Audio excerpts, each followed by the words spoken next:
They call this the Dead Sea of Canada, Little Manitou Lake. It's so salty that only microscopic creatures can live in it. Rivers flow in but not out. Evaporation makes it even saltier.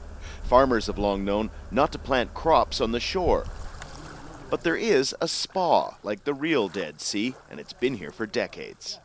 In the 20s and 30s, the people came from all over to visit Manitou Lake, and they came and healed themselves in the water. They bathed in the water, put the mud on themselves for exfoliants, and it was very much a health place.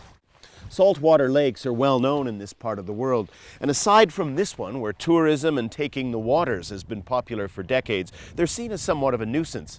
But new research is showing that a lake like this with its saline waters may actually be performing a very valuable service. Researchers at the University of Regina say that such alkaline lakes, and there are hundreds here, absorb atmospheric carbon. Their complex chemistry stores the carbon in mud as a stable element.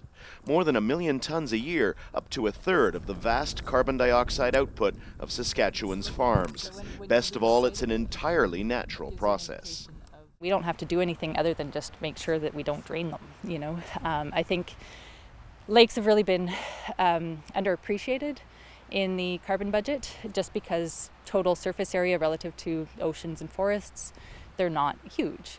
But the rates at which they are processing carbon is far, far faster than, say, the open ocean. As oceans become more acidic, they sop up less carbon. These bodies of water are crucial then, and not just here. The Caspian Sea, the largest salty lake in the world, has similar chemistry. Environmental activists say this is exactly the kind of science that should transform our approach to the world's carbon problem. We need good applied science to figure out how we actually achieve this.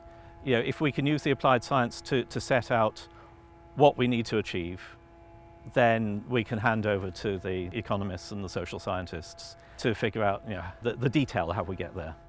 So far, governments aren't doing much with this research, but there's excitement building over how it might be applied if Canada ever draws up a plan to deal with emissions and atmospheric carbon. And the salt lakes of the North American prairies could just be part of it. Daniel Lack, Al Jazeera, Little Manitou Lake.